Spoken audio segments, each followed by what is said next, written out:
This is The Download from Sounds Profitable, the most important news from this week and why it matters to the people in the business of podcasting. I'm Brian Barletta. And I'm Evo Terra. Today is the IAB On Borrowed Time. Podcast ads see big gains again. Google makes misinformation less profitable. Podcasts grow globally. SXM enters the identity game. And Spotify stands behind Rogan even as earnings fall. Let's get started. In the world of TV, Nielsen measurement has been the de facto solution that deals are guaranteed against for decades. But now, according to Tim Peterson of Digiday, alternative measurement solutions are gaining traction in tandem with Nielsen metrics, and for some publishers and campaigns, replacing them completely. Nielsen took its fair share of lumps last year, with the Media Ratings Council Board voting to strip them of their accreditation for local and national TV viewership due to undercounting audiences during the pandemic. And with their newly announced plans for Nielsen One, a cross-measurement product, there's a lot of comfort in using new measurement partners in parallel to compare current Nielsen reporting while publishers determine their path forward. Incumbent measurement solutions are incredibly hard to shake, and this change in the TV landscape doesn't mean that overnight Nielsen won't be the primary solution or they'll ever necessarily lose that top spot. But it does mean that any measurement solution that represents an industry can and should be challenged to better represent that industry and all participating members in it. IAB measurement of podcasting may be the default today, but we should always keep an open mind to better opportunities.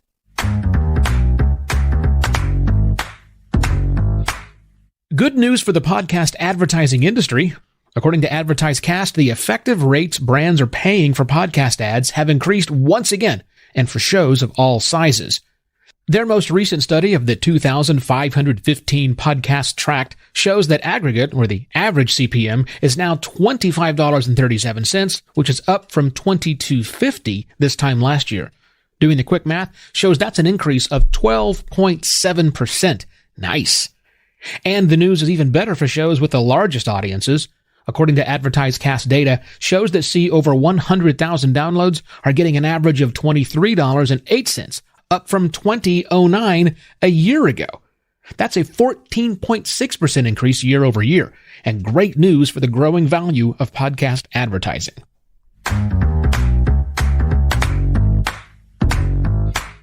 The nonprofit ad tech industry watchdog Check My Ads continues to gain traction on holding platforms accountable for monetizing disinformation content. Writing in Media Post, Carlene Lukavitz reports that Google has decided to stop serving Google ads on Fox News host and Cumulus Media radio and podcast host Dan Bongino's own website. This comes just a week after YouTube permanently banned Bongino from the platform for, you guessed it, repeated violations of YouTube's COVID misinformation policy. Quoting from the piece, "It is not clear how much revenue Bongino will lose as a result of the Google ads and YouTube bans. However, as Engadget noted, Claire Atkin, co-founder of the digital disinformation fighting nonprofit Check My Ads, tweeted that Gateway Pundit lost $1.1 million in annual revenue after its Google AdSense account was revoked for spreading COVID and election misinformation. Quick side note, Claire Atkin is my guest on the next Sounds Profitable Ad Tech Applied if you're not already subscribed. What's most interesting is Google, at least with their ad platform, doesn't have to make a decision on whether to censor content or not. Instead, they make the decision whether or not to fund it through their ad solutions. So sure, you can say anything you want on your own platform, but with this move, Google is saying pick someone else to make it profitable, a trend we hope to see echoed through all of media.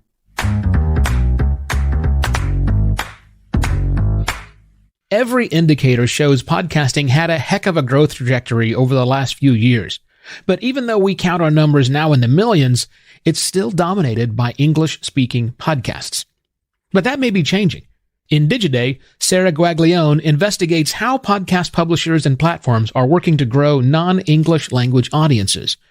Quoting from the piece, of the 600,000 plus podcasts that launched in 2021 that had declared a language in the RSS feed, a majority, 53%, tagged a non-English language, according to Dave Zorob of Chartable. By contrast, in 2020, less than half of the 900,000 new podcasts debuted in 2020 were in non-English languages. End quote.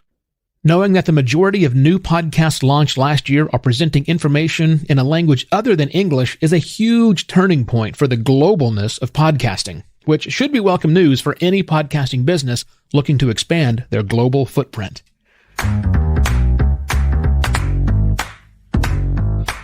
The impending death of the third-party cookie and the degradation of mobile device IDs has been the backbeat of advertising for the past 2 years. But until this week, with Facebook shares dropping over 20%, the impacts have been far more fear-mongering than fact. Technology's focus on privacy means a more transparent world, and at the forefront of data collection for advertising is the concept of unified IDs, which relies heavily on consensually provided data from signed-in users, something we tend to assume doesn't apply to the greater podcasting space, as Apple, Google, Spotify, and Amazon aren't keen on sharing that data. But according to SiriusXM's SXM Media's latest press release, they're actively testing their proposal for an industry-wide framework that would enable the podcast player space to provide that data. Quoting from the article, quote, "We are entering a new era of identity, both in culture and in technology, that defines us not by who we are on paper or the cookies we leave behind, but by our interests and passions. Audio ID is a consumer-first, privacy-conscious infrastructure that will deliver our audiences the best experience and give marketers access to data-driven capabilities like never before," end quote, said Chris Records, Senior Vice President and Head of Ad Product, Technology and Operations at SXM Media and AdsWiz. While the reach is yet to be determined and public access to the framework has not yet been made available, this is incredibly encouraging growth in an area of podcasting we've previously considered stagnant.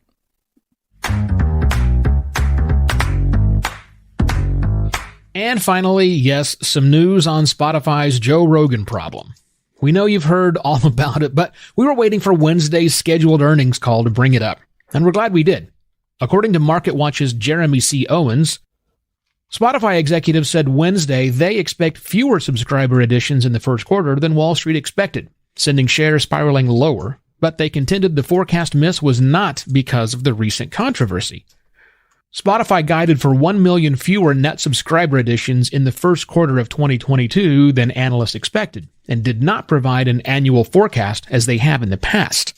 Shares dove more than 18% in after-hours trading immediately following the release of this report Wednesday, though they rebounded to a loss less than 10% after Spotify's chief financial officer gave a bit of color on expectations for the year in a conference call. End quote. But the big question we have in podcasting is how much, if any, of the miss in projections can be attributed to protesters who take exception to Rogan's comments. When Spotify founder Daniel Ek was asked specifically if these misses were impacted by recent customer cancellations related to the Rogan controversy, Ek said, quote, no. And the easy answer is we don't reflect any churn for the recent Joe Rogan thing in general. What I would say is it's too early to know what the impact may be. And usually when we've had controversies in the past, those numbers are measured in months and not days. End quote. But Owen goes on to note, quote, Spotify stock has suffered during the controversy, falling 18% so far for this year. But that continued a previous downward trajectory. Shares have declined 44.4% in the last 12 months, and the S&P 500 index gained 18.8%. Watch this space as this continues to unfold. And that was the download from Sounds Profitable. I know we went through these fast, so be sure to check out the links to every article mentioned right in your podcast listening app. And thanks for sticking with us on this grand experiment to give you the best stories you might have missed from this week. I'm Brian Barletta. I'm Evo Terra. Special thanks to Ian Powell for his audio prowess and to Omni for hosting The Download, which is officially its own podcast as of today. So be sure to follow or subscribe in your favorite podcast listening app, or head to soundsprofitable.com/thedownload. And thanks for joining us. Robot. Download complete. Quiet, Otto.